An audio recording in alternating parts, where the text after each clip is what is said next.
Hey, Fellowship of the Rink listeners. You can find every episode on Apple Podcasts, Spotify, really anywhere you listen to podcasts, or watch the entire episode on the SodaPod YouTube channel. A little bit different episode format here today with Joe Smith being a healthy scratch, but should be back in the lineup in the next week or two here. So quick agenda rundown.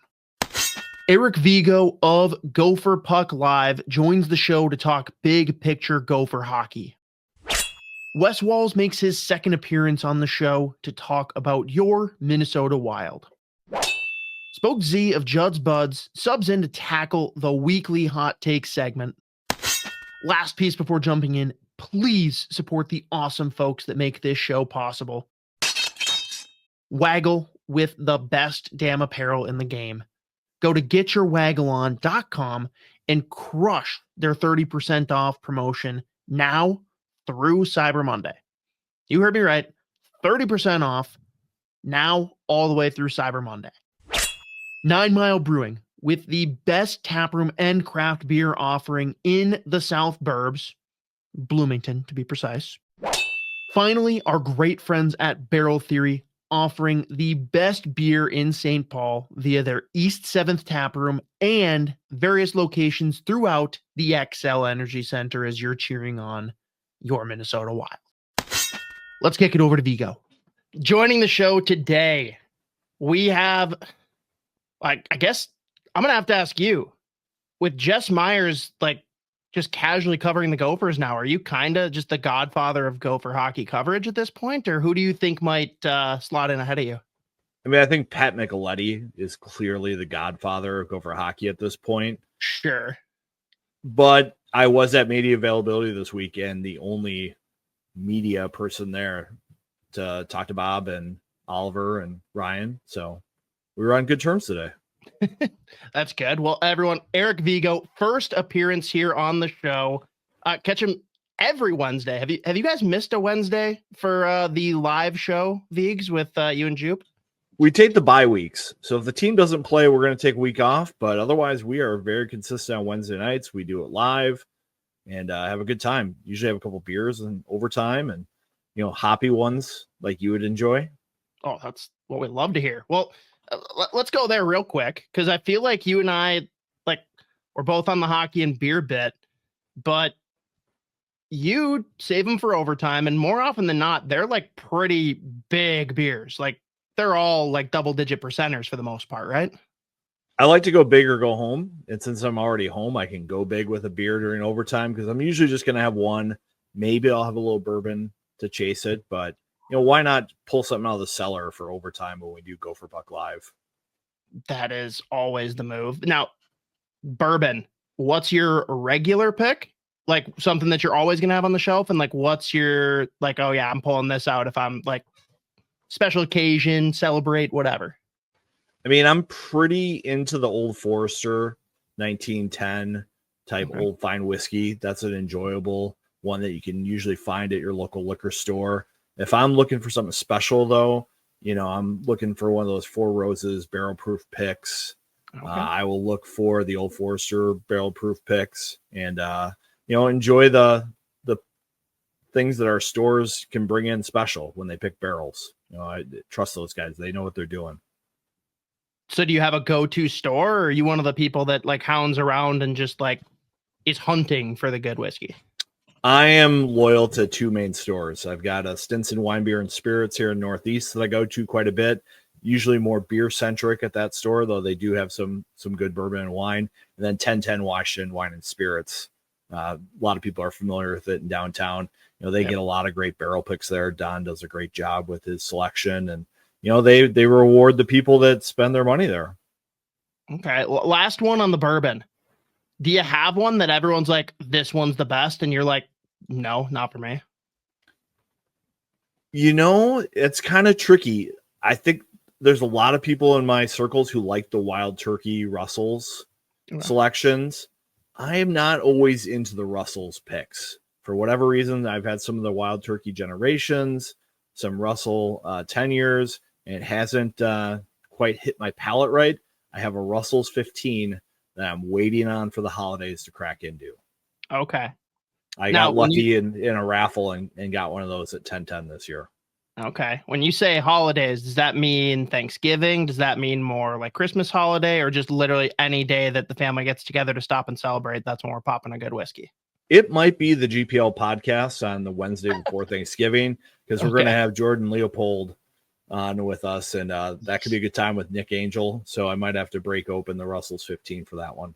Nice. Ooh. Well, everyone tune in for that. And I guess stay on live on YouTube if you want to catch the after hours edition and hear how that whiskey is, because that does not get included on the audio, which is a shame, but it's probably more entertaining on video anyways. If Jupe has a couple of pops. Thanksgiving, we usually have a couple. So I'm cooking a little bit on Thursday, so I got to take it easy, but it should be a good show. There we go. And with the NHL, it's pretty like steadfast that American Thanksgiving is when you really stop and evaluate, like, okay, who's for real and who's not. When do you do that in college hockey? I mean, I really think the pairwise starts to make sense around this time of year. You know, there's been enough non-conference games that you have a good idea which conferences are going to get multiple bids and which conferences are going to be fighting for just one or two bids come the end of the season. So I really think, you know, pairwise is something you can start looking at right about now. Okay. We can already look at that. God, that just seems early to me, to be honest. It is early, but I think you're going to see, you know, that the Hockey East is probably going to have 2 or 3 teams in that top 10, and CHC probably 2 teams in that top 10. Big Ten, probably 2 teams in that top 10. And it just kind of depends how the conference standings work out, which teams those are. But you can already tell, you know, CCHA is going to be a tough league to get 2 bids. You know, Minnesota State or Bemidji State is really going to have to go on a heater here to separate themselves and get that at large. So it looks like that league might just get 1. Yeah. You know, Atlantic Hockey usually probably just getting the 1. ECAC, you know, Cornell's not dominant. So what's going to happen there with them, Dartmouth and Harvard and Quinnipiac? You know, I don't think all 4 of those teams are going to make it. So they're going to be fighting for 1 or 2 bids probably. Okay, that's fair. And do you think this year, again, early, but we're starting to see the picture, Big Ten leading the way again, or what's the conference that everyone's following? I think a lot of people are still watching BC, BU, Maine for Hockey East. They're watching Denver and who steps up in NCHC. And I think it's Michigan, Michigan State, and Minnesota in the Big Ten. And the big issue with the Gophers right now is their strength of schedule is not the typical strong top 5 strength of schedule. You know, it's been a little bit lighter this year. They've tried to schedule a couple teams, but they, you know, like Omaha just has not panned out to be very good. Duluth not panned out to be very good. You know, the teams they've played so far in the Big Ten, we don't really know much about them. So a lot of unknowns, I think, for the Gophers, despite how good they look on the ice when they are playing. Yeah. And so does that bode well or poorly that the last 2 series before the holiday break are Michigan and Michigan State? I think it's a great measuring stick for Minnesota.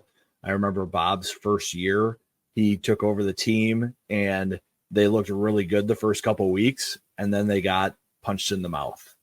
And they really struggled after that. And he said, oh boy, I wish we would have played these teams earlier. I would have known what I was dealing with and I could have coached them up. Well, this year they've had a couple punches in the mouth and they've been able to get away with it up until the Saturday game against Bemidji. And so you're starting to see some of that resiliency. And I think they're building up their roster for these games with Michigan and Michigan State. I think it'll be a big boost to get August Falloon back this weekend for Notre Dame. And I think it'll be an even bigger boost to get Cal Thomas back in the lineup as they get ready for probably the most important games of their first half. Yeah, and you caught Bob slipping up a little bit on his radio show, and we learned that Paulson is definitely out for a minute. Do we have any gauge on when he's coming back at this point? It's definitely one of those injuries where he can't come back until the second half. You know, he'll be able to skate here. It's an upper body injury. It's not super serious, but it just is one of those that takes time to heal, and they just want to protect him for the second half because he's going to be an important player for them. You know, Bob was, felt sorry for him because he was just starting to click. with his line mates on the power play and find kind of how he could fit into this lineup. And then he gets hurt and now has to be on the shelf for a little bit. But he's going to be important. Centers are so critical in hockey, obviously with the Wild, as they've always been searching for those centers. And you got to count on them. They're not easy to replace. That's for sure. And what do you think is the better fit for an Oliver Moore? Like, he's been flipped back and forth, center, wing, moved on a couple lines. Where's he going to find success? I think at the start of the year, I was kind of chasing the idea that he might fit in better at wing to really use his speed. But the more that I've watched him, the more and more fits in the middle. He plays really low, and he's got the acceleration, the quickness to jump into the play right away. He is never going to be a player that can't catch up. And so I think him having the discipline and the patience to play down low and then explode into the rush has actually been really nice for him this year. I still think he's got to get better on the dot. He's got to be better at faceoffs. Every week I go watch a little bit of practice, and he's always working after the team skate on draws.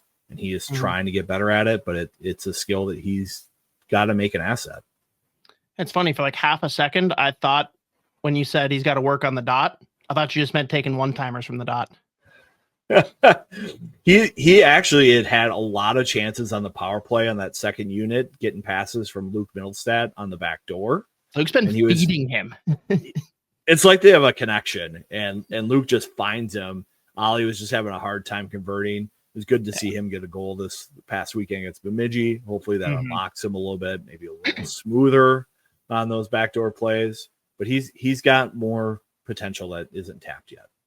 That's absolutely correct. And I wonder if you agree, and maybe it hasn't been as obvious on the score sheet the last couple series, but his, I guess, current and future teammate, Sam Renzel, has he been the best player on the team this year, or who would you tap with that award?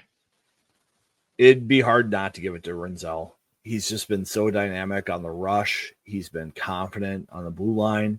The only knock on him is maybe the power play hasn't been as smooth for him, but it's getting better. And he's creating chances from the top, and he's moving the puck around. I think the power play has more been an issue of how do you involve Jimmy Snuggerud the best? He's so good on that off wing, on that dot with the one-timers like you're talking about. But when teams take that away, you have to find other things. And I think they're still getting comfortable finding those other options.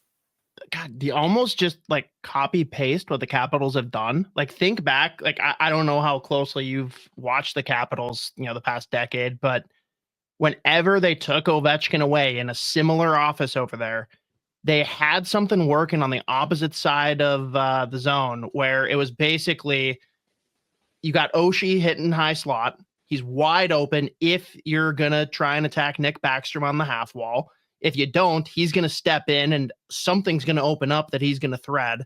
And if not, you got Carlson up top ready to rip a bomb too. Like, they just basically worked that side of the ice and just let Ovechkin kind of hover to the side with someone else. Like, is that the best approach, or do you see something that maybe is a good coaching tip that you might throw from some of the Pee Wee coaching experience to capitalize on people overcommitting on Snuggerud? Yeah, it's a little bit different going from Pee Wees to the Gophers from a skill level. But I do think Minnesota oftentimes has a winger on their strong side playing opposite Snuggerud. And I understand that from the concept of you want to almost shrink the rink. And so you bring that player on their strong side. They're more able to create a lot of different opportunities. But you do sometimes want to see someone in their off wing in that spot. I just don't know if Minnesota has someone who really fits over there as a lefty who can one-time it and create from that spot. Sure. But it's something I would like to see at some point. And Renzel isn't exactly the big threat from up top like you see in some of the NHL power plays to really make that work. So I think what the Gophers are trying to do is they're trying to move Snuggerud into different spots around, anywhere underneath the top of the circles, both sides, around the net, in the corners, just to draw the penalty killer's eyes so they get out of their structure a little bit and create other opportunities. And it's just got to have the comfort to play anywhere if you're a Gopher forward on the power play. Yeah, that's for sure. Now, has anyone stood out to you as being a guy that like caught your attention, just having a way better season than you had anticipated? I mean, Brody Lamb has been scoring a lot more than I thought. He was a player who almost came to Minnesota too early. He's one of those players where it might have been best for him to spend that extra year. He had an okay year in Green Bay developing, but that team wasn't exactly successful in the USHL. You almost thought he would benefit from having another year of being a true leader at that level.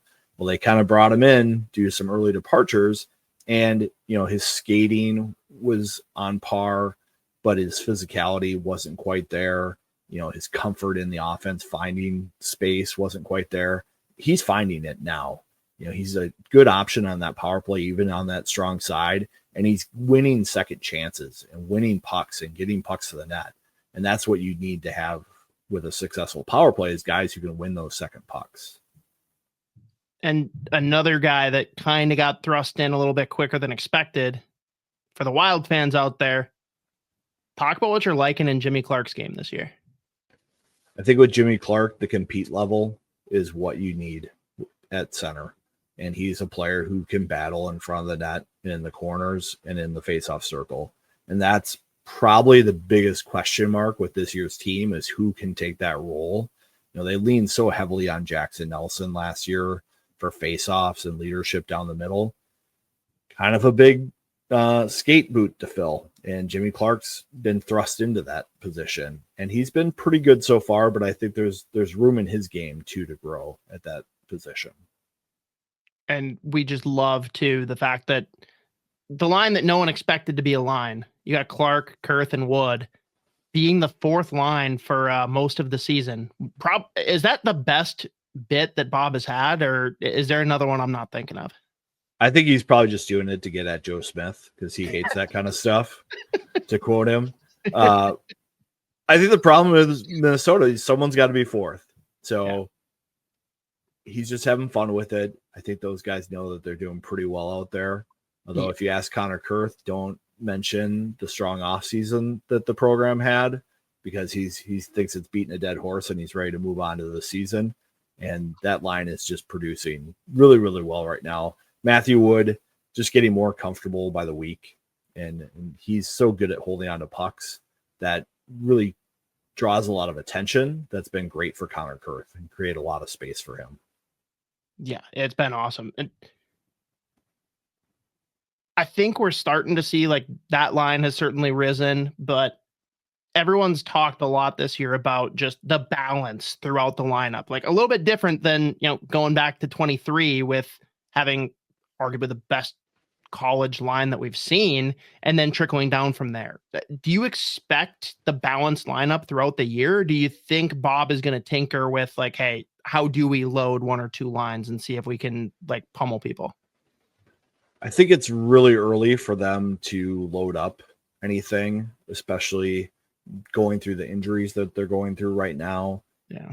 It's really important for Bob to develop his whole lineup. That's one of the qualities that I think separates him as a head coach, is that he doesn't just give the top skilled players all the ice time right away from the start. He spreads it around and he lets players develop. Like, I don't think Jimmy Clark and Brody Lamb and Connor Kurth are having the seasons they do right now if Bob is one of the coaches who just plays a top 9 or a top 6. Yeah. He wants to develop that whole lineup. I certainly think he could do some things in a tight game to put more time on ice with Jimmy Snuggerud type players, Matthew Wood type players, but he's been a little hesitant to do that so far. Sure. That's fair. I think the biggest question every week that you have that maybe you don't ask, at least this early on, of Bob is, who's the starter? Let's start with, when do you think a decision needs to be made on who the starter is, right? Because obviously, like, come postseason, that decision kind of has to be made. I'm okay riding both for the majority of the season, but at what point do you think that you got to start giving one of them both matchups for a weekend? I think the first time you might do that would be Michigan State. Okay. When you get into that series, if you have a goalie who really shines on the Friday or really shines on the Saturday, you might give them the next start. So Sure. Airy has kind of been the Friday goalie so far. If he comes into a Friday night and has like a shutout 40 save, 30 save performance or 1 goal, 30, 40 save performance, you might give him a look at Saturday. Or if one of those games, Soulier, who's been the Saturday goalie, does a great job on Saturday, you might give him the next Friday and kind of send the message like, hey, this is an opportunity to take the net if you want it. But I don't think we see that until those last 2 series of December. And if not, then maybe you kind of wait to do that until January, February, kind of a similar mindset. Sure. And do you have any inkling right now, just with what you're seeing? And obviously, like, 2 different goalies who are in very like different spots in their career and how much playing time they've seen. Is it as simple as saying like Airy has the most room to grow, and if he does it, it might be his, but Soulier is the one that's kind of got the position if we had to make a decision today? I mean, I think Soulier was brought in as almost like a safety option for the coaching staff. You can't have a roster like they have this year and not have that kind of option to go to. Especially Nathan Airy, he came in with that lower body injury last year, missed half the season. You're not sure what you have there. I know when they recruited him and they first saw him, they're like, this is an experienced, big, technical goalie who's got some athleticism and likes to play the puck. And I think what you've seen so far with him at Minnesota, all those line up. The biggest thing with goalies is you just don't know the mental makeup that you're going to get. What's going to happen when they give up 2-3 goals at Yost in the first period? What happens when they let in a softie at home and the crowd goes silent? A Soulier, you at least have a track record of seeing how he handles that kind of pressure. We don't know that yet with Nathan Airy. And you just want to see him go through some of those things and see how he responds. Yeah, that's fair. But I don't think we know yet. Think we know yet. It's too early. They haven't played a tough enough schedule, and Bob wants to play both of them, through December. Yeah, makes sense. In front of him there, the blue line, Bob has gone as far as to say like this is among the best blue lines that he's coached. I think we all know, just looking at the roster, like not quite the same firepower offensively, but like compare these guys to the 2023 crew. Yeah, I don't think there's someone who's as dynamic as Jackson Lacombe on the blue line right now.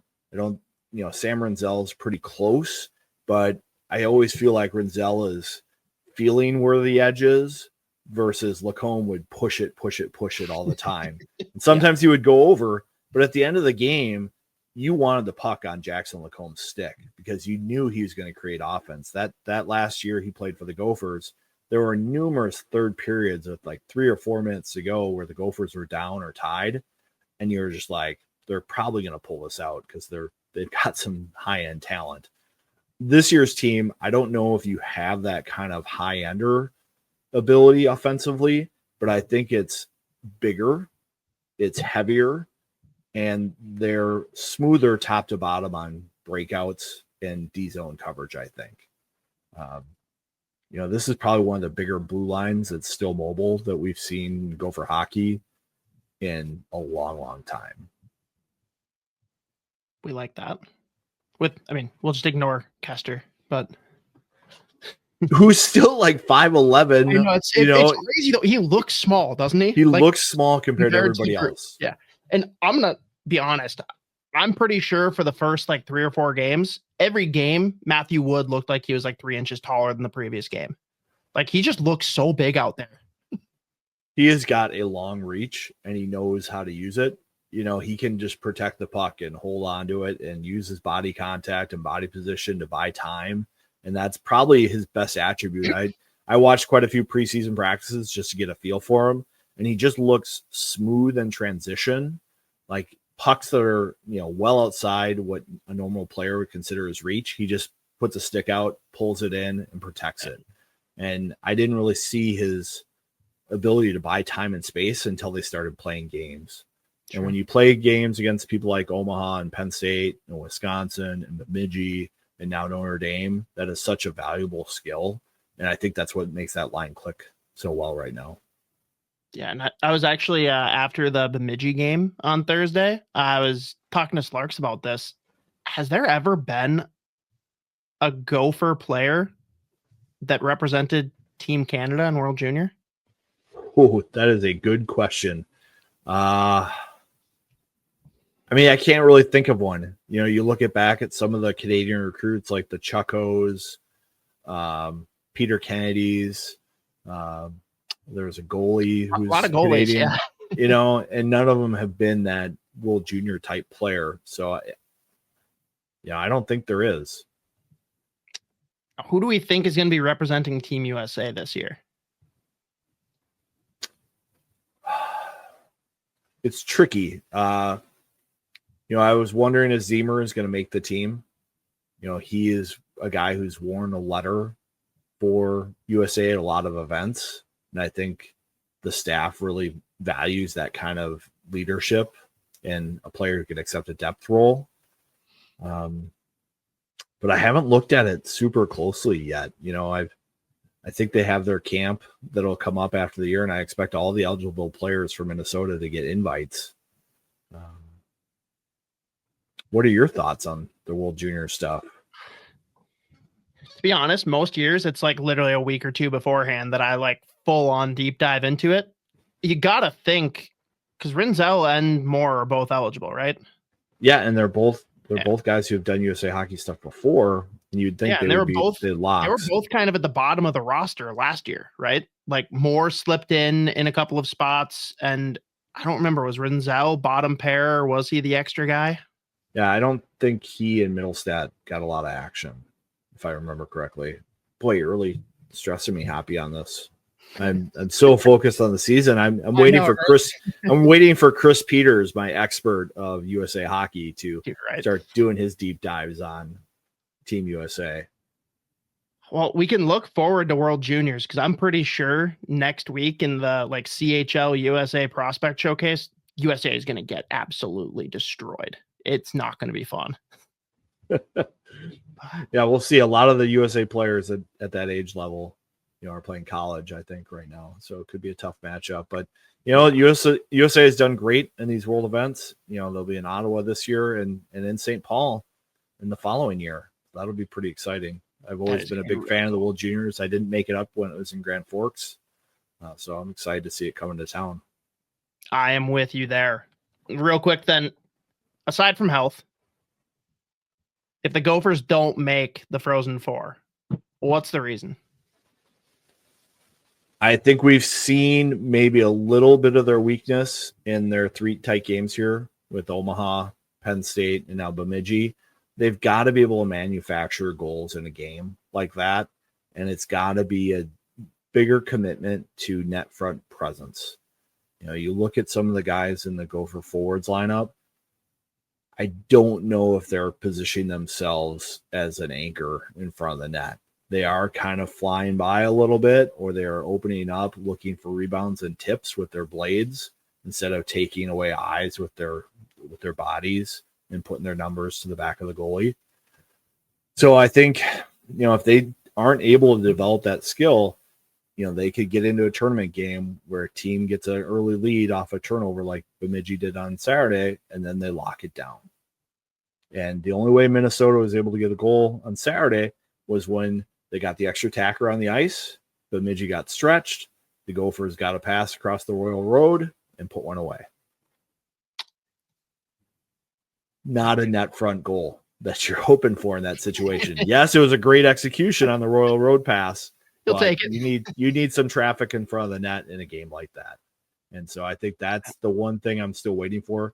Beckett Hendrickson has got the physique and build to be one of those guys. I think Jimmy Clark has the demeanor to be one of those guys.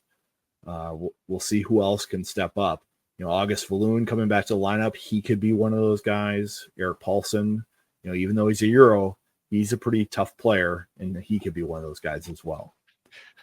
Nice backhanded compliment.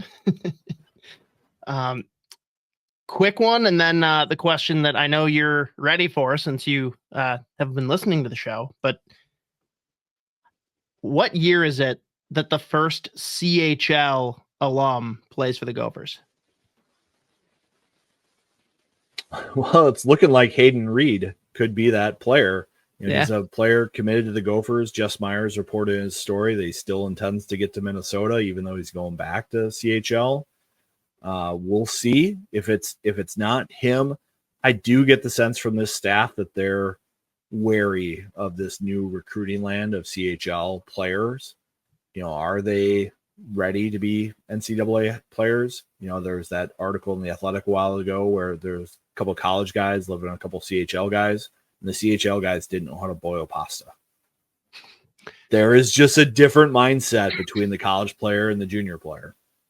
So trying to find that right fit for Minnesota will be important. And it's certainly attractive. McKenna just came across the top of the Corey Pronman draft list for 2026. Does he play college hockey for a year? Man, he's a player. He's a player. It would make sense for him to be at North Dakota. That just seems like too good of a fit. Probably won't be Minnesota. But I mean, how could you imagine like some of the Wild prospects finishing that 20-year-old year at Minnesota? I'm so upset that this doesn't kick in until August, because Billy might go and drag Riley Heidt back here to play for the Gophers. Exactly. Like that would make so much sense. That would make so much sense. Fun. I think the Gophers would have no problem with sellouts moving forward if that was the case. Oh my God, people would go nuts. Interesting. Okay. Well, last question. Every interview for our good friends at Waggle Golf. Everybody go to getyourwaggleon.com, throw in SP10 to take 10% off your entire order. Vegoe, dream golf foursome, dead or alive, athlete, celebrity, could be a fictional character. I think we've had a couple of those. Who are the three that round out your foursome? I mean, I got to have my dad in my foursome. He's the one who introduced me to the game. And I think we have Jack and Arnie join us for the foursome. I just think two historic golf players that did it the right way. It'd be fun to, play around with the Golden Bear and have an Arnold Palmer during, after. That's my group. Just takes Arnie's Army and the Bear commercial, the ESPN commercial where they just watch him mix it and they're all like, "Oh my God, that was cool." So cool watching him do it. Now, who's riding with you and who's riding with your dad in the carts? I think we're alternating. I think nice. Every 6 holes we switch it up. We probably play a game where you have a different partner for every 6 holes, and get some points on the line, a little 4-ball action. I think that's the way to do it. I like where your head's at. That's a good idea. I'm finishing with Jack though. I've got Jack in the last 6. There you go. Perfect. Well, Viggs, appreciate you jumping on. Pump away. I don't know what guests you and Jupe have lined up coming up here, but everyone make sure that you go check out the Gopher Puck Live podcast, YouTube, on all the socials, even over on the new Butterfly app. Yeah. A lot of college hockey people heading over that way. But yeah, we'll have Mike Carmen on this week. We'll have Jordan Leopold and Nick Angel on for our Thanksgiving show. We got Sam Rossini coming up. He's one of the new play-by-play guys. So a lot of Gopher alums coming up on our show. And we hope you join us live and stick around for OT. Jump in the chat. We always love that from our fans, or tweet us or X us or blue sky us, whatever you need to do. We're out there. Perfect. Well, thanks for jumping on, Viggs. We'll definitely have you back on at some point throughout the year, catching up on, all the Gophers and maybe a little bit of bourbon talk too. Long-time listener, first-time guest. Thanks for having me on. Vegoe and Jupe do an awesome job on the GPL podcast, so make sure to give them a follow if you don't already. Quick word from our friends at 9 Mile Brewing. Hey, all you hockey fans. Stop into 9 Mile Brewing this week to grab a couple fan favorites making their return to the lineup. First up, Hat-Trick Triple Berry Sour. Originally brewed in collaboration with the Minnesota Whitecaps, RIP in peace. This is a tart beer loaded with a hat trick of flavors. See what they did there? Raspberry, blueberry, and blackberry. actually a really good mix. I'm typically not a fan of sour beers, but I would definitely drink this one again. Also back on tap is Mallet Mike's Rye Porter, a straightforward traditional porter that's just what you need as we head into the winter season. Hit the 9 Mile website or any of their social pages for a full events calendar, because you want to make sure that you're not the one that misses out. Now, Wes Walz to talk Wild. All right, joining us for the second time here on Fellowship of the Rink, we got Wes Walz jumping in to fill in some of the gaps here with Joe being MIA here for the week. We're going to talk Wild, but we're going to talk hockey in general, Wes. Yeah. Why not just jump right in with what's happening this year? Like, it doesn't make much sense when you look at some of the teams at the top and at the bottom and who won the offseason and the teams that everyone was going to bury. Like, what do you make of it? High level. Yeah, it's been a crazy, 18, 20 games. I guess we're almost at the quarter pole. And, so you talk about some of the teams that thought that they won the summer. Nashville going out to pick up Marchessault and Stamkos and Brady Shea, and even Edmonton. We play them Thursday night. They went out and picked up Skinner and Arvidsson to try to fill some of the holes from the offer sheet situation that they were dealt with this summer. And that hasn't really panned out either for the Oilers. So, and I think before the season started, I think you and I both said Nashville was going to be right near the top of the league. That hasn't turned out exactly the way we thought it might turn out. But you look at what Washington's doing. I don't think anybody had any clue as to what Washington would do. And Alex Ovechkin, 39 years old, scored his 15th goal in the power play last night, just leading the National Hockey League at 39 in goals. And, there was a lot of talk whether he was going to, I don't know, whether he was going to, get the record, was going to go till next year, or how it was going to work out. But he's got that team on his back right now, and it's incredible. And obviously Winnipeg, they just finally lost 2 games in a row. So they're off to an amazing start, and so are the Wild. And I don't think a lot of people at the beginning of the season chose the Wild to get off to the start they have. And, I actually did think before the season started, we were going to surprise some people. And I didn't think it would be quite to this point right now, but I did think that we were going to surprise some people. And I mean, it's funny that it's Winnipeg and Minnesota that most people didn't have in the top half of their preseason predictions for the Central Division. And no, nobody. None of the national pundits. Right. A few folks that live around here. And just goes to show you got to play the season. You just don't know how it's going to play out. I mean, you look at the Wild situation. It's just goaltending's been a complete flip flop. I mean, we were right near the bottom of the league last year in save percentage. I don't know what we finished, 25th or 26th. Now we're 3rd or 4th between both goaltenders, not just Gus. Mm-hmm. That changes everything, right? All of a sudden, we talk about the power play and different things they've done on the penalty kill. And like we feel, Kaprizov's off to a great start, but goaltending, number 1, number 2, number 3. It's so important in hockey. They're getting the big saves. And, Coach Hynes has talked about making sure this team played with more structure. I think it was very evident. And I mentioned this on the broadcast a couple nights ago.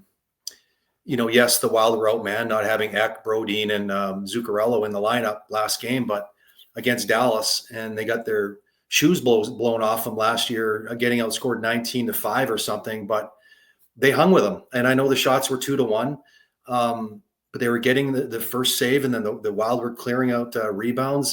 They didn't take any silly, unnecessary penalties, limited Dallas to 1 power play. Checked smart in the neutral zone. They just gave themselves a chance to hang around. And that's all you expect when you've got guys that are hurt. Last year, that Dallas game, we would have flipped the puck over a glass and gone to 5-on-3 and then wouldn't have got a big save. And then that game could have very easily ended 5-1. It would have ended 5-1 last year. But the structure that Coach Hynes has incorporated here, especially through training camp, has definitely shown up in me watching the Wild this year. And beyond just the structure, more broadly speaking, is there anything that stands out to you that you've seen that's not even necessarily better, but just very different in contrast from what was being run by Dean Evason prior?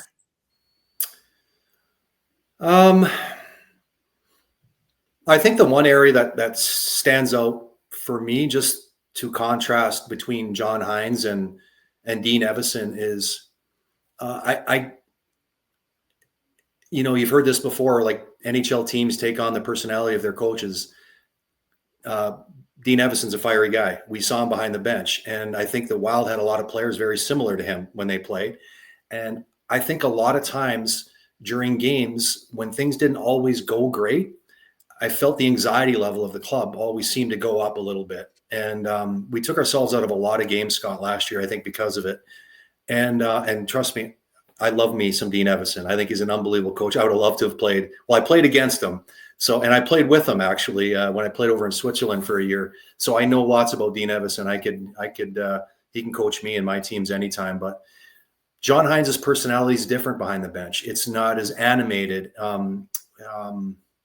Doesn't quite. I mean, you see him lose his temper a little bit, but nothing crazy. And I just sense there's a little bit more of a robotic team where we're all about business. Like there's nothing going to knock us off of our spot. We're just going to continue to come at. We might be down 1-0. We might be down 2-0. I don't see a lot of discrepancy between the game, Scott, from the time the puck drops in the first period to the end of the game. Yeah. Great teams, Scott, never play the same way all the time. Never. You have to play time and score. That's what the great teams do. That's how you bank an extra 8 to 10 points at the end of the season. And that's how you find yourself in the playoffs or out of the playoffs. And, when you're not disciplined and you're taking extra penalties, you got to play extra guys more, guys get hurt. It's just an accumulative effect that actually really affects the team in the big picture. So you asked me what the difference was just off the top of my head. That was one area that kind of just really stood out to me. It's just basically the personality of the team and how it's, it follows the way of the head coach and what he does behind the bench. That's interesting though, because like, I agree with you. I've seen, you put it robotic. I'd say just like a lot more direct and focused, right? Maybe less emotion, but I wouldn't have ever like tied it to the coaches, but that almost makes me think, did they almost need to have Dean Evason come in first, be the one that kind of got the locker room vibe in check, got everyone in good spirits, just completely changed the culture. And then that next progression is naturally, hey, let's bring in a stoic, like more direct leader like Hynes. I mean, how do you know? I mean, the shelf life of an NHL coach is 5 years, right? So is it Coach even Hynes come in, like John Tortorella might be coming in next. You never know. Like you just don't know. And, I was just trying to think, maybe I'm a little biased to the way I feel about the way a bench should be run. It's because I played for Jock for 8 years, those early years. Yeah. And there was no emotion back there. And trust me, there was emotion in the locker room, but he never showed much to the referees or anything like that. So maybe I'm a little bit skewed that way because that's just what I need, because I'm pretty immersed. I was an emotional player myself too. If I would have had a coach going off, maybe I would have went off the rails much easier. Jock wouldn't allow it with his players.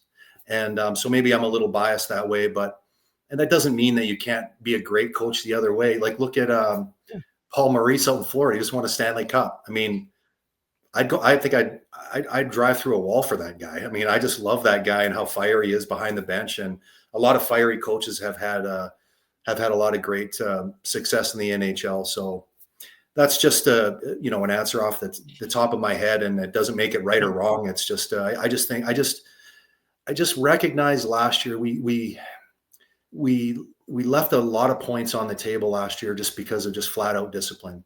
Teams like in the NFL football that false starts and holding, those teams you never see them play at the end of the season in the NFL. It's no different in the NHL. And just the Wild have done an amazing job of just being disciplined in their game and not taking silly penalties. That's pretty much it. It's a big part of why we're sitting where we're at. So the discipline's in check. Everything's handled behind the bench. Fans were begging for Filip Gustavsson to be traded this summer. Obviously, very fortunate that didn't come to be. What do you feel, though, for the goaltending at this point, Wes? Like, obviously, there's a different confidence. Both guys are playing better.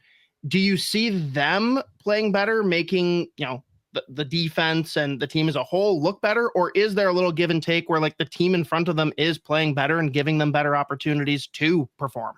The goaltenders are on top of their game.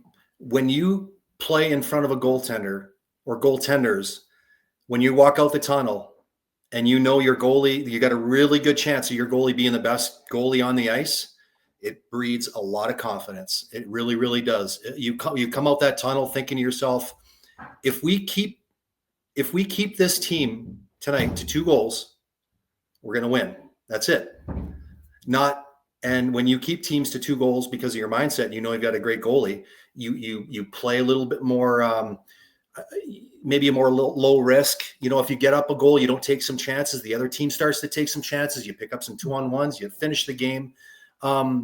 So I've seen a different confidence from the team with their goaltenders. And trust me, I've come out the tunnel before when you're playing a goaltender and you know he's struggling, when you think to yourself, well, we need 4 tonight, you know, and then you maybe start to cheat for offense.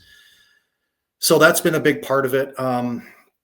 Obviously the talk during the summer, you know, and I know Billy Guerin talked about it publicly. He never ever said that he was on the trading block. He's listening to everything. I mean, it's his job as a general manager to listen to what other people have to say.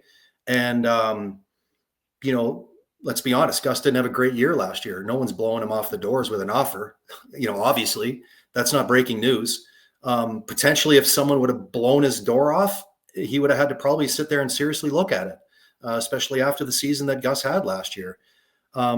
But looking back at it now, the where we're sitting right now at the quarter pole, the way he's played, one of the best goalies in the National Hockey League, as far as numbers and even passing the eye test. Like there's not a lot of luck involved in his game. He just looks solid. And, you know, when we saw Gus in training camp, when we first came back, a lot of the broadcasters, we stand around and we talk a little bit and just, we all said right away, Gus looks fit. He looks fit. Like, so you could just tell from looking at his face, he was a little bit lighter. Doesn't necessarily, I don't know how hard he trained. I'm sure he trained pretty hard this summer. And, you know, as you get older, you begin to understand how important building your body up for the year is, because it's a grind, man. I'm telling you, with travel, stress, it's a complete grind. You have to put the work in the summer, if you want to be able to make it through a season. And I always found personally, the harder I trained, the more mentally strong I was, because I knew when I play against someone, I'm ready. You haven't trained harder than me. And I think Gus has got a little bit of that chip in him. He trained like a dog this summer. He took care of his body. He had a lot to prove. He heard the noise out there. There's no question about it. He's a professional athlete. You don't get to this level not overcoming things in your life. We all know how ridiculously talented Gus is. And getting the opportunity to play right now, I'm not sure he really appreciates who's at the other end, like every day in practice, but just being like, there's going to be a time 4 or 5 years from now, I promise you, when Gus is 30 years old, he's going to be like, man, I cannot believe I played with Marc-Andre Fleury. Like, I think that's going to happen later in his career. And just for him to be able to watch how Marc-Andre goes about his business, maybe it's just taken Gus a little bit of time to figure it out. You know, he's only 25, 26. They're goalies. They figure it out sometimes a little slower than players, but no, he's passing the eye test. He's given the team so much confidence, and yeah, it's been fun to watch. It's funny that you bring up the Fleury bit, because last week we had Jesper Wallstedt on and we asked him, like, you know, about his first game and what he's going to remember. He's like, honestly, I'm going to tell my kids one day that my first game I ever played, Marc-Andre Fleury was my backup. That's right. Don't ask me about the game itself. Exactly. He's like, we don't have to get in the score, but yeah, like, it obviously means a lot for like the goalies and the players on the team. Do you see an inkling? Because like we know Fleury, he doesn't want to get away from the game of hockey. Do you expect him to be part of the organization in some capacity next year? I mean, Scott, who knows? I mean, he's just, I don't know. I really don't know how that's going to play out. I know he's building a new house in Vegas. I know he's got 3 young kids. You know, if he is going to retire at the end of the season, I know there's been talk that he is going to retire, and I think everyone's leaning that direction.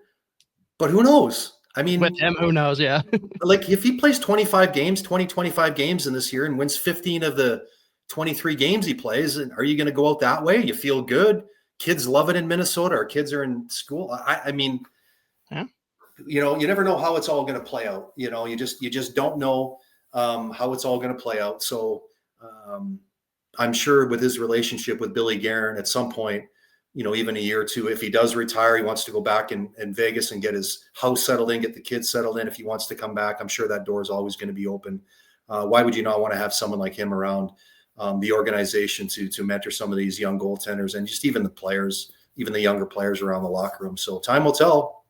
That's for sure. And tonight, so as we record this, it is during the day Tuesday before the matchup in St. Louis. We pulled the trigger. We've got Kaprizov, Ek, and Boldy back together, which I think everyone is definitely excited about, but also sitting back and wondering what happens with the rest of the lineup. I mean, just from your perspective, what we've seen in the past, what we're seeing from some of the depth players this year, do you like the idea of throwing out the juggernaut line and then filling in behind, or do you like having a more balanced lineup?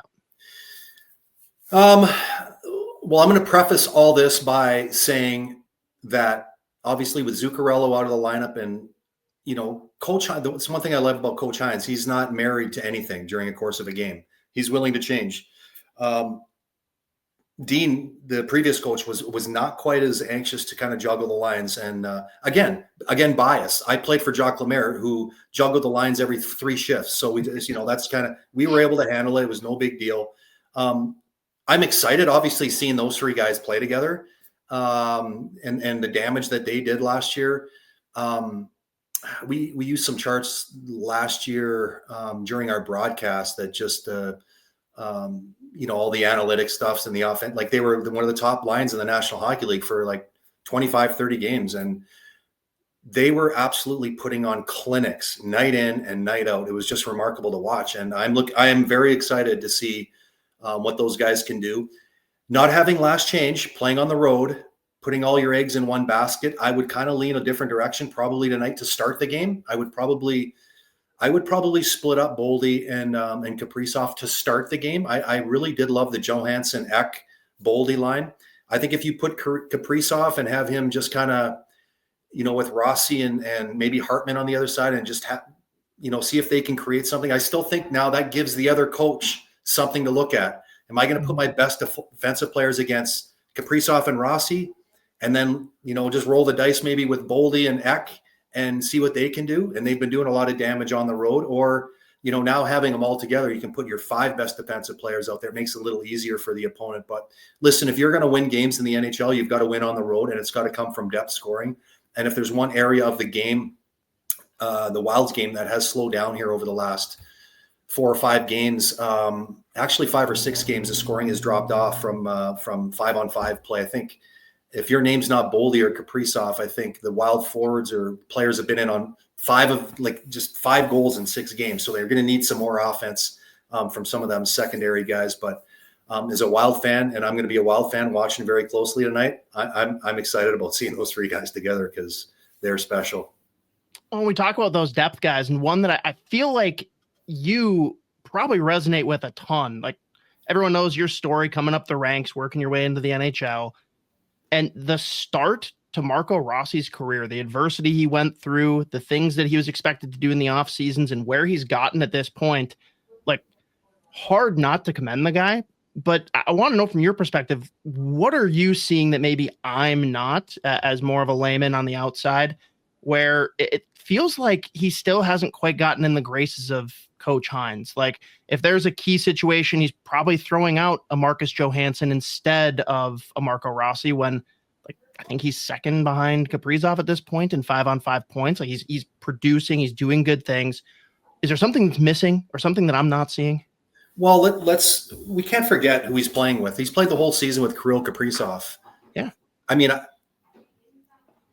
he's playing with a great player too. So he's getting, a lot of points. I haven't looked at his primary assists or secondary assists or anything like that. So he's putting up numbers because of who he's playing with too. Let's call it what it is, but Scotty's got this knack. He's got this little thing to his game.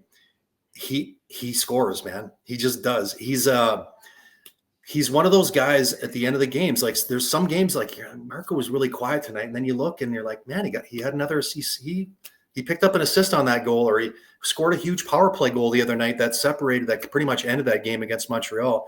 He's got that that it thing that he just seems to make a big play at the right time, and that you can't teach that. And I'm a big fan of that.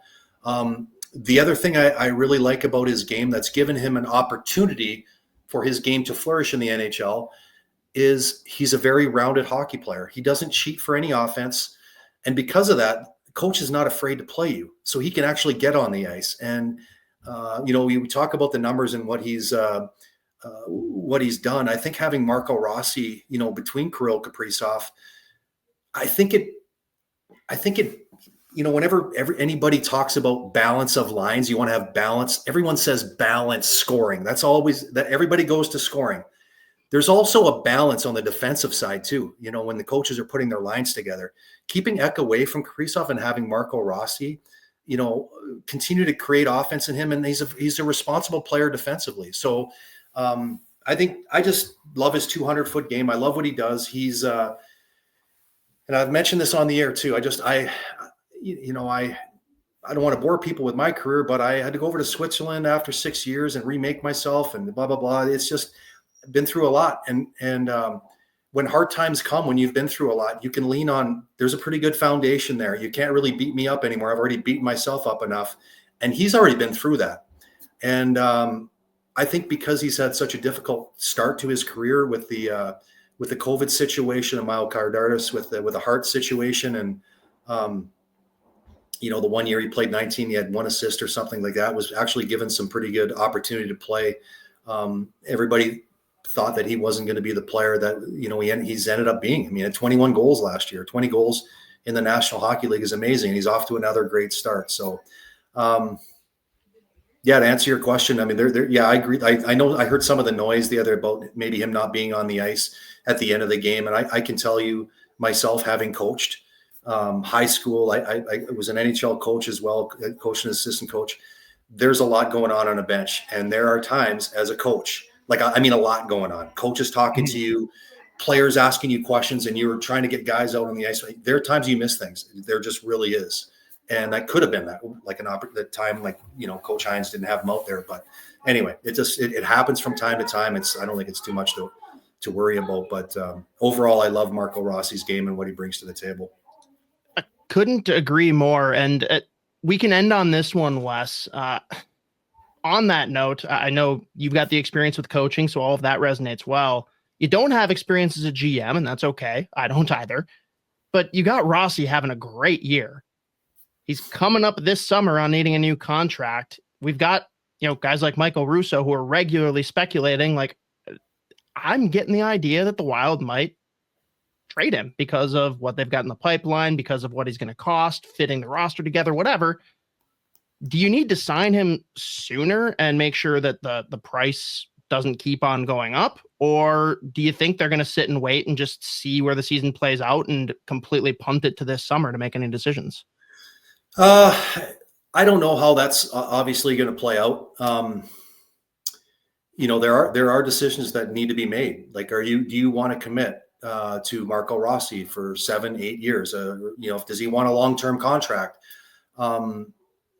Is he a number one center? Does he play with enough pace to be a number one center? That's kind of one of the questions. If you look at the top centermen that make $7-8 million a year, those guys are the great players. They're Kirill Kaprizov. Is Marco Rossi that, or is he just one level below? So these decisions that you make as a general manager, given the cap situation that we have, are just very important decisions, right? So I don't know, and I'm sure Billy Guerin has had conversations maybe with Marco's camp to see kind of what they're looking at. Are they looking more long-term? Are they looking for a bridge deal, maybe a 3 or 4 year deal? It's something that makes sense for both teams, to give him another 3-4 years to see what kind of player he is. And then if he ends up being that guy, then he's going to get paid. So they have some decisions to make. If Mike Russo's talking about it, there's a good chance he's probably hearing from everybody else around the league too. So that tells you that there's probably a market for him. there's probably a market for him. People watch him. They see him put up numbers. They saw him light it up in the Ontario Hockey League, leading that league in scoring. And so he's a good player. So there's going to be a market for him. Again, it's going to be no different, Scott, for Billy Guerin than what happened this summer. Everybody's, listen, he's trying to build a team. He's trying to build a Stanley Cup team, winning team. He's all about cups. And obviously, cap situation, got one more year of dead money. And, you got to try to piece this thing together so that when we get out there next year, not saying we can't do any damage right now, because we are. And, who knows at the trade deadline, maybe pick up a player or two and you could make some noise in the playoffs. That can happen as well, too. But bigger picture, you're looking at getting this dead cap money stuff behind us and building for a long-term Stanley Cup champ. Got to make some hard decisions, and you got to make them. I would be surprised. I don't know if it's going to happen this year, if they're going to wait it out and see how. I really don't know enough about it, but I do know he's a great player. I know there's probably a market for him because of his age, and that's why Billy gets the big bucks. That is why he does. And I appreciate the time, Wes. I'll let you go now, but we're tabling this for next time since you brought up the OHL.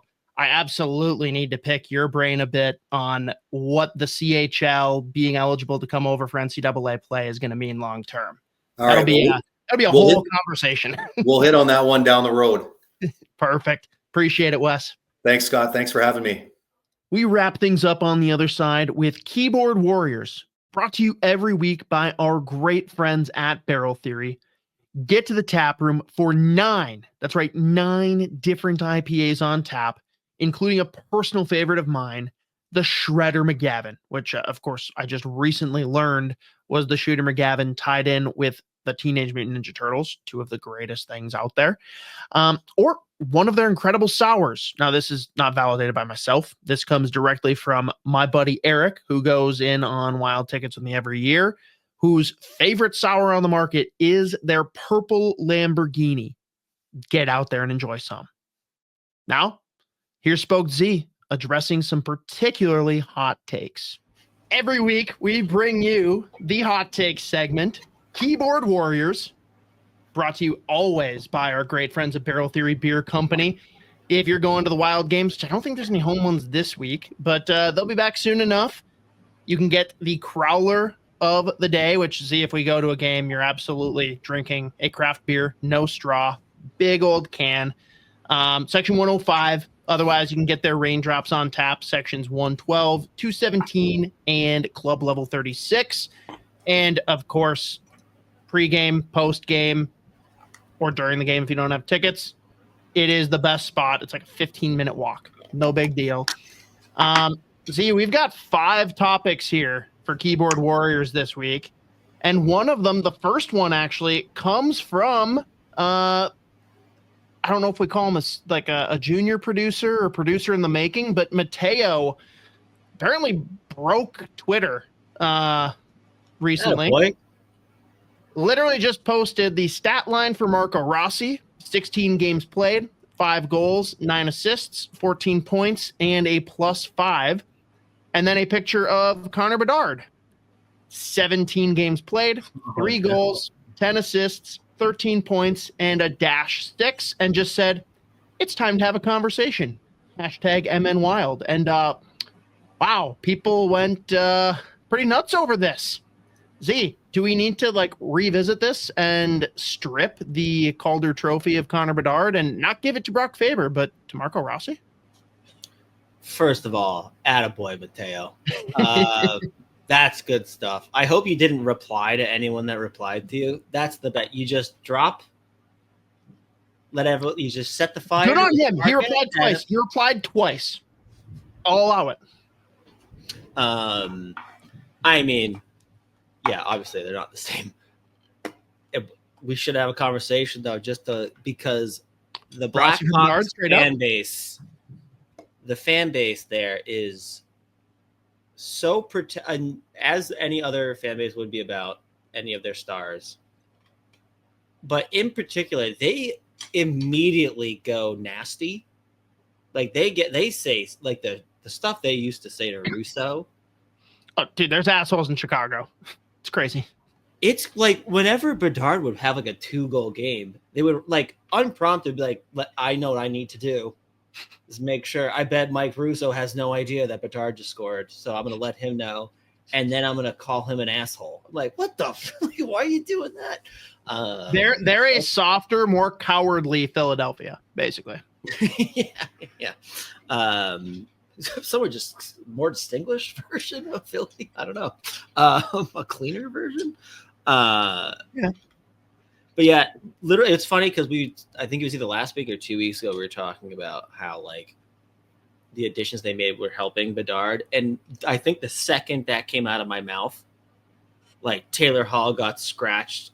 And then when the media was like, yeah, I had absolutely no idea that I was getting scratched. Also, I had no idea that was even a possibility. Like, no, that's weird. Like, my agent told me I had a no scratch clause. And then they just literally stopped scoring. So once again, anytime I say anything, just whatever betting markets you can find to bet on the opposite of what came out of my mouth, do that. But bottom line, attaboy Mateo, way to spark the internet. We love that. Apparently it's unbelievably easy to get that fan base like beyond riled up. It is entertaining. Yeah. So good for you. Attaboy. You know what? Proud parent moment regardless for us, our little boy Mateo. Next one up, Z, I threw this one in because like it kind of just irked me a little bit, but also I know like you get irked by this individual occasionally. So Mark Diver, Divver, initially says Hockey East suspends Boston College's Jacob Fowler for 1 game for clubbing a UConn player with his blocker last night. He'll miss game at Providence College on Tuesday night. One Colby Cohen replies, an ESPN game missing one of the biggest stars, and then has a weird like flatline emoji. Is Hockey East trying to kill ESPN by not letting one of the biggest stars in college hockey play when their game is showcased on ESPN? That is what a wild reaction from Colby Cohen. First of all, I thought you were actually talking about Diver. No. Well, I mean, that would have been tracking. I actually don't know Diver until I saw this, so. Well, it was fun. Yeah. No, I love Mark, but he's wildly anti-Fabian Liesel with like there must be like a grudge thing. Which I don't even know why I thought you might have known that. So that's where my brain was going. But that is a wild reaction to have.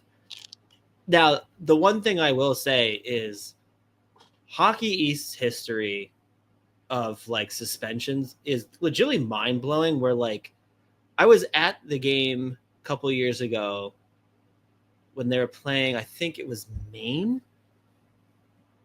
I can't remember who it was. And it was Nikita.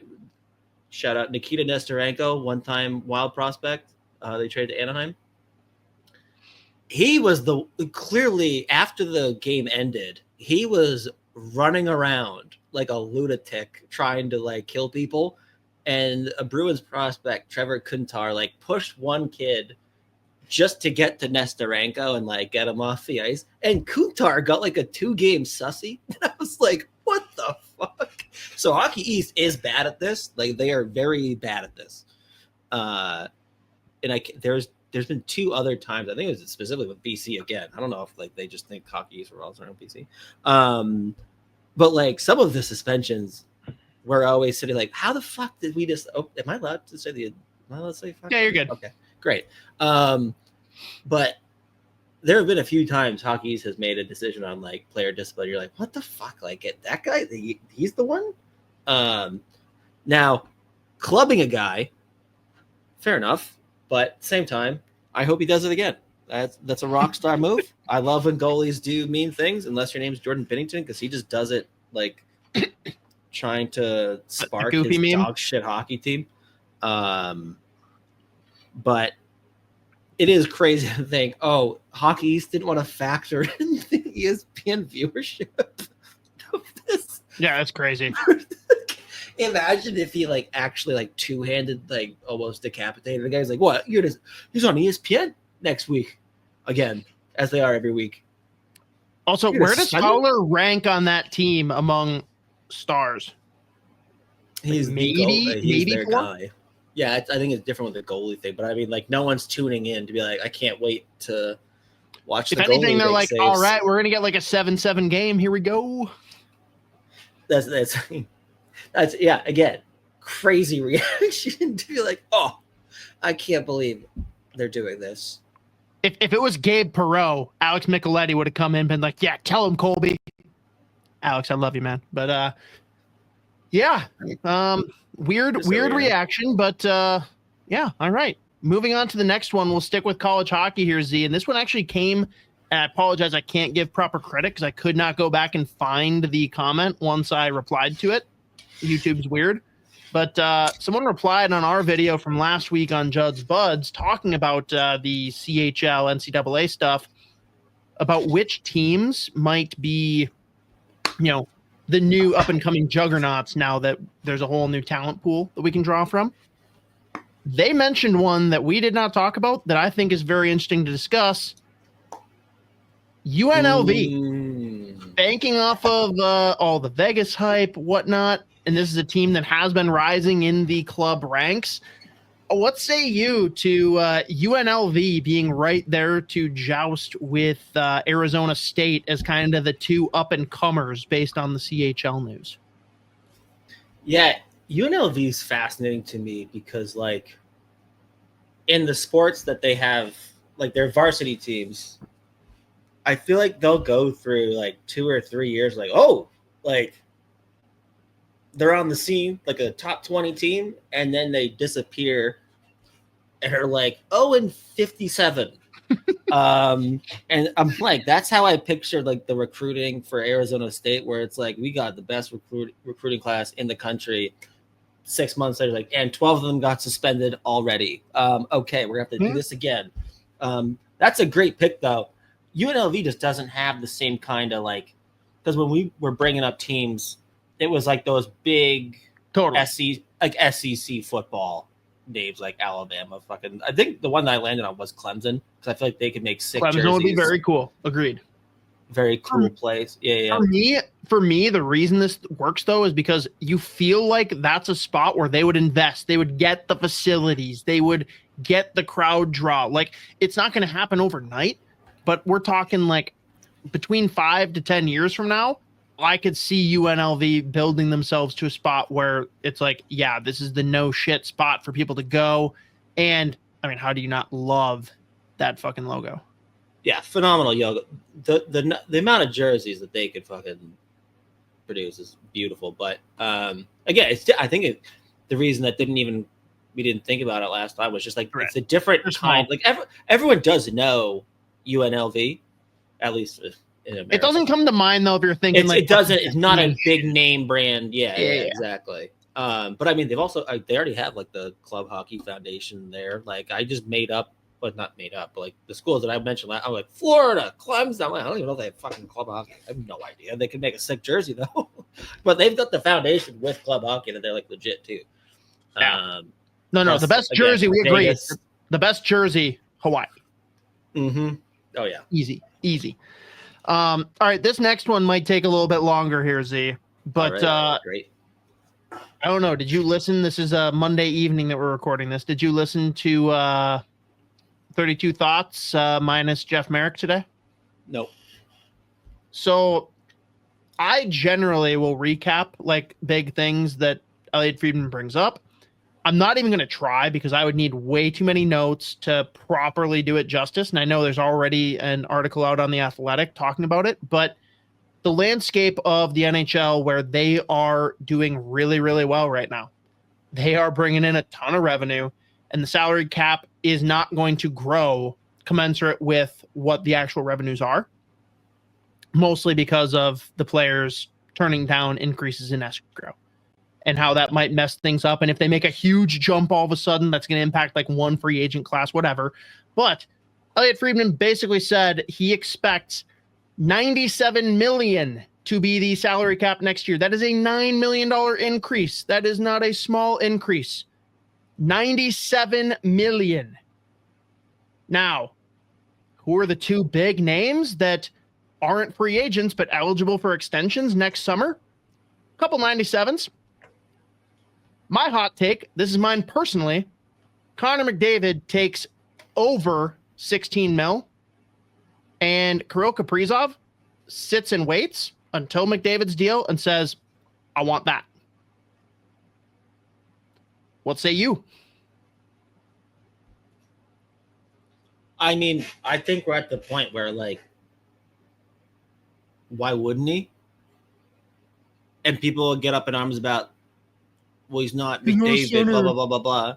Not a center. And he's like, I would sit there and be like, he has, like, pretty much, I think, 10 minutes into him being on the ice in his first game for the Minnesota Wild, he immediately became, like, the most important player in franchise history. Like, it was, like, immediate. So he is a player. It's like whatever he wants. You're sitting there like, yeah, like saying no isn't really an option. No, I don't really care how old he is. Especially after Leopold comes out and says, yeah, we can and will pay him the most out of any team. Like, it's not putting yourself in a great negotiating spot, but to your point, like, what are you going to do? Tell him no and let him fucking walk? Nope. I don't think so. And people, I mean, again, like, it is a legitimate debate to have where it's like, oh, so what are you saying? He is the same as Connor McDavid? And you're sitting there like, well, first of all, Wild. Yeah, there you go. So it's like, in terms of how important he is for the Minnesota Wild, he's probably more important to the Wild. You know what I mean? Like, that's what people don't understand, too. It's like you're convincing him to stay in the market. He knows how important he is to this franchise. If he leaves, you're dialing the clocks back 7 years, probably. And maybe that's not even enough. Yeah, you're giving him whatever he wants, but the real conversation, as it's always been, is here's a blank check. Just know however much you sign for, that limits the people that we can add to this team if you really want to win a cup. You write whatever fucking number you want. Like, if he wants 20%, they're going to give him 20%. They don't have a choice. You cannot afford to lose Kaprizov. You will lose so much of your season ticket holder base. You're going to lose so much in the progress you've built, especially when you look at this year where, don't get me wrong, there's a lot of people that were way too down on the Wild, as Russo would say, with the likes of fucking Chicago, but no one expected them to start as well as they did this year. And you remove him, that's not a thing. Even if you replace him with a commensurate dollar value of player or players, you're not even remotely in this conversation. You have to pay him what he asks for. And if that's matching McDavid, you say, all right, hopefully McDavid doesn't ask for too much. Yeah. And he's going over 15, right? Is 15 kind of our floor that we expect? Yeah. If the cap's going up that much, which if Elliot Friedman's saying that, I mean, I just pulled up the Athletic article. It's happening. And they're like, just based on the math that they've been using, like it could go as high as like 96, 90, whatever. Right, but that means it's going to go up even more the next year, and you got to like compensate for that. Right. Yeah, I mean, and it is weird. Every sport, anytime someone signs a big contract, it's like, whoa. NHL in particular, just given the amount of money they make compared to other pro sports, anytime someone signs a big ticket, 90% of the reaction is, whoa, overpay. Weird, kind of like Kaprizov's existing contract that everyone shit on. And Karen could have signed him to an 11x8, and it's like, God damn it. Yeah, I mean, he's going to be whatever, like you said, you could pose it to him as like, hey, it is a blank check. At this point, once, like you said too, like, yeah, you would like to be in a better negotiating position, but at the same time, not really. You kind of want him to like, hey, what? Yeah, what? Do you want to go 20%? I guess we can. Just know that means that pretty much gonna have like the same level of roster we have now. Like, it's not getting improved. But again, the second he started playing for the Minnesota Wild, it took him maybe 10 minutes to become like the most important player in franchise history. As far like, and I got the other thing too, when the guy like that signs long term and makes a commitment that he's going to be there for at least 10 years, potentially his whole career, like that is a big signal to other players around the league too. That like Kaprizov's a guy that other players are like, yeah, I would love to fucking play with that guy. So there's other value beyond that. Yeah. Let's get that going. Actually, don't tell Lazarus. Don't tell him. Let's get that. Yeah, I actually heard that Connor Bedard wants to come play in Minnesota with Kaprizov. Well, I mean, the Wild would gladly sign him if he was available and willing to come here. That's the same thing, right? Yeah, no, I'm gonna go fire off a tweet that's pretty confident. He'd love it, and we would love it. Yeah, no, I think it's not a hot take. Like, yeah, he's gonna make at least 15 on that next deal. Like, I think 15 is the floor, but I'm saying him and McDavid both make at least 16 is my kind of hot take. Maybe it's not that hot, but Wild fans that have been like, oh, he'll take 13 and a half. Like, no, he's not. No, he's not. If he does, then I mean, he should be worshipped every game. But Sean Cosgrove says, can they just give him like 3% equity in the team plus $7 million per year? 3% is like $50 million in value. I don't know. Mario Lemieux was given the franchise. I don't see why we can't pull this kind of stuff. Mateo, Boldy and Faber already being done makes that way more palatable. To an extent, I mean, mostly because the Boldy deal, dear Lord, like if his contract wasn't done a la the Kaprizov 11x8, how much is Boldy making this summer if he's a free agent? Dude, probably going to have an extra digit. No big deal. Last one here, Z, and this one comes from our friend Timmy Johnson, owner, proprietor of Barrel Theory Beer Company. I'm currently sipping on a delicious cereal chiller Czech Pils. This is definitely more of a Z beer. Like, it's basically a like way, way, way better Bud Light. So you would love it. With a cool can. It's always got a cool can. That's what I mean. Yeah, it's perfect. Yeah, their designs and beer names are quite good, more often than not. He suggests that, a la, Parisi Suter, just in honor of them coming off the books here after this year, why not bring another local legend home this season before the trade deadline? Bring Sid Crosby back to Minnesota. A Minnesota Bill Guerin is here, and they have a great relationship. Marc-Andre Fleury was his mandated PJ buddy. Sidney Crosby's probably not too happy right now over in Pittsburgh, and let's be real, the team that he would love to go to in Colorado in no world can afford even half of his contract. If we're going to trade Marco Rossi, why not do that and a couple firsts to bring in Sidney Crosby? Yeah, I mean, I'm not going to be the guy that sits here and says, no, they shouldn't do that, As everyone knows, the likelihood is like negative. He's a bust. He sucks. Yeah, can you believe that they're not undefeated with him on the roster? Yeah, he's terrible. I mean, that would fucking rule. Just picture Sidney Crosby in a Wild jersey. Like, I can't even. It's actually like, I love the Penguins, and I'm not like an anti-Wild fan at all. Seeing him in a Wild jersey would break my brain. I don't know. I've long been of the opinion that the Wild need to figure out their jerseys. The white jersey's solid. I'll give him that. But him wearing the shitty knockoff North Star jersey or the standard green jersey, it would be really, really, really weird for me.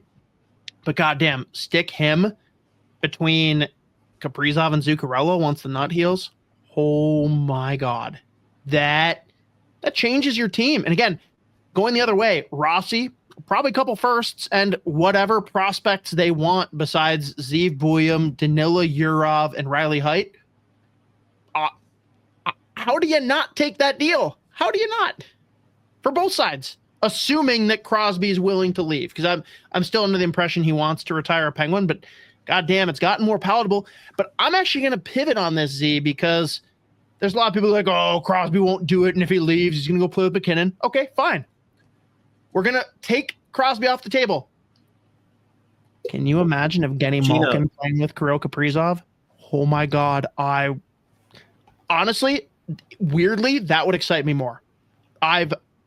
Sidney Crosby is the best player in the NHL still to this day, my personal opinion. Evgeny Malkin is my favorite Penguin in the past 2 decades. He is so fun, especially when he's on his game. You put him with Kirill Kaprizov, oh my God. I would be so happy for Gino to come to Minnesota. And that's a way more likely scenario too. He's more affordable. He's more likely to be traded because he's not Sidney Crosby. You bring Malkin in at any level of salary cap retention. Ooh, I don't know. I like it. I like it a lot. Yeah, and I mean Malkin was the one that when the Wild had $12 in cap space, yo, for Russo's mailbag, thoughts on signing and getting Malkin? And Russo, his reactions every time were so goddamn funny. Those are my favorite reactions of all time. He's like, I don't know how to answer this question anymore. This is insane. They can't even sign all their fucking ELCs. And then you want to fucking go sign them, getting Malkin. From Mateo, Kaprizov, Malkin, Yurov in the playoffs. Oh boy, howdy.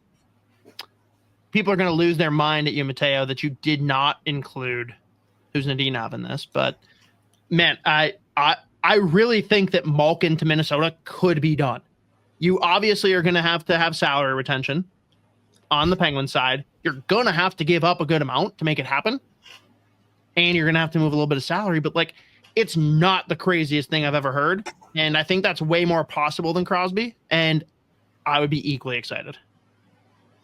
Yeah, I would say both are extremely unlikely, but yeah, the Malkin one would be the one where it's it wouldn't be less than 0%, you know. And Bogosian's no longer decidedly the biggest human on the team. There you go, Malkin. That he is he's a big fucking boy, dude. He's a and he's still he looks like, you know, if you took my baby and you use the old person filter on them, that's Malkin. He still has a baby face, even though he's almost 40. Now I'm just picturing Malkin's face on your baby. And now I'm picturing when we did the live episode from your basement as I was yelling, What a baby! What a baby, as he's drooling. Okay, yeah, that would rock. I would be down. I would be fun. Redux in December. I am so considering Minnesota is appearing to be a pretty solid bet to be a good playoff. They're a good hockey team. I haven't budged on that. Looking at the deadline, I actually have no idea where most of these teams are. This year has been so fucking weird around the league. Not weird. Wild. I can't even begin to formulate not even predictions, just what players around the league I'd want. Not just the Wild, but most of these teams to go out and add. There are a few, but specifically with Minnesota, I mean, you're just desperate for any middle to bottom six scoring, I guess. And I mean, I think on the back end, even if they have a couple injuries, they at least have guys that could be a 6-7 that could fill in on a bottom pair or whatever. That's assuming all 4 of your top 14 don't get hurt at the same time, which we never know here anymore. But I'm trying to come up with players who I would be not even like more so just like confident that would be like a good target for like Minnesota specifically. Probably blue line. No.